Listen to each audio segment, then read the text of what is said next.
Indomie, siapa yang tidak tahu one of the most Indonesian noodle. Indomie adalah makanan kemasan yang mie-nya terdiri dari tepung dan juga ditambahi dengan bumbu-bumbu seperti kecap manis dan juga saus sambal. Mie ini cukup cepat dibuat karena mie ini sudah dikukus, sudah digoreng, dan sudah dikeringkan oleh perusahaan pembuatnya. Jadi kita tinggal merebusnya saja. Oke, balik lagi. Indomie memiliki cita rasa yang pas dan juga mudah sekali dibuat. Cukup rebus air, buka Indomie, taruh Indominya, tunggu sampai matang, tuang bumbunya, taruh Indominya di piring, dan aduk-aduk sampai rata, dan Indomie siap dihidangkan. Sekarang pertanyaannya, apakah Indomie makromolekul? Jawabannya adalah ya, karena Indomie sendiri terdiri dari berbagai makromolekul. Ada dari karbohidrat, dari tepungnya itu ada lemaknya, ada juga proteinnya. Jadi beliau adalah makromolekul. Di dalam Indomie sendiri ada rumus molekul, yaitu CH3, C6H4OH, COO, atau biasa disebut nipagin. Ya, walaupun itu adalah pengawet sih. Sifat dari nipagin sendiri adalah sebagai penghambat mikroba dan juga sebagai stabilisasi. Ya, atau seperti yang saya sebut bilang, Indomie itu ada pengawetnya. Ada juga C6H10O5 atau biasa disebut amilosa atau tepung tapioka. Molekul ini dapat membentuk ikatan hidrogen yang luas sehingga membuat molekul kurang rentan terhadap degradasi enzimatik. Digunakan bahan pengikat untuk memberikan lapisan renyah kepada kentang goreng seperti contoh, atau juga kepada mie itu sendiri, dan juga sebagai kadar pengurangan atau kurangi penyerapan minyak. Terus kenapa sih kalau kita makan Indomie bisa cepat kenyang? Sebenarnya kenapa Indomie membuat kita cepat kenyang? Karena di Indomie ada kandungan karbohidrat yang cukup banyak. Karbohidratnya adalah polisakarida yang mempunyai kegunaan dicerna sebagai glukosa. Dampak dan kegunaannya glukosa itu adalah sebagai sumber energi kita untuk beraktivitas dan membuat video ini.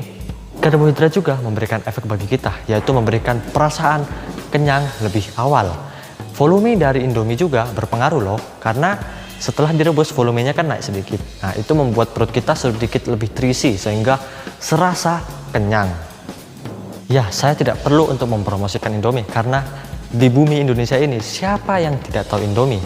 Selain karena harganya cukup murah, kita juga bisa mendapatkan Indomie di toko-toko terdekat kita. Jadi ya tidak perlu dipromosikan karena Anda makan Indomie, saya juga makan Indomie, kita semua cinta Indomie. Nah, sebagai warning nih, Indomie juga memiliki dampak negatif bagi kita. Jika kita terlalu banyak makan Indomie, karena Indomie itu mempunyai kandungan garam, jika terlalu banyak, maka kita akan mendapatkan resiko darah tinggi dan resiko-resiko penyakit lain-lainnya. Nah, Indomie juga memiliki kandungan kalori yang banyak, tetapi sedikit seratnya. Kalori yang banyak dan serat yang sedikit bisa mengakibatkan kita lebih cepat lapar. Ingat, yang tadi saya bilang adalah kenyang lebih awal, bukan lebih lama kenyang. Jadi itu masuk akal loh. Ahli gizi Dr. Simran Saini, dalam kebanyakan kasus mie instan berbahan dasar tepung dapat membuat proses pencernaan kita terganggu karena sisa-sisanya itu dapat tersimpan di area usus buntu dan jika lama-kelamaan bisa infeksi. Ya, seperti kita tahu, jika sudah infeksi usus buntu, maka kemungkinan besar akan terkena penyakit usus buntu. Jadi itu adalah salah satu resiko dari terlalu banyak makan Indomie. Walaupun enak, Indomie juga mempunyai dampak negatifnya. Dan gimana solusinya? Yaitu jangan makan Indomie terlalu banyak. Makan Indomie 1 kali seminggu, saya rasa itu cukup. Dan juga saya sarankan kalau makan Indomie jangan hanya Indomie saja. Kalau bisa tambahkan lauk-lauk lainnya seperti misalnya ikan, ayam, telur, dan lain-lainnya untuk menyeimbangkan nutrisi-nutrisi yang kita serap saat kita makan Indomie itu. Gitu. Ya, sekian dari saya. Terima kasih sudah mendengarkan video ini.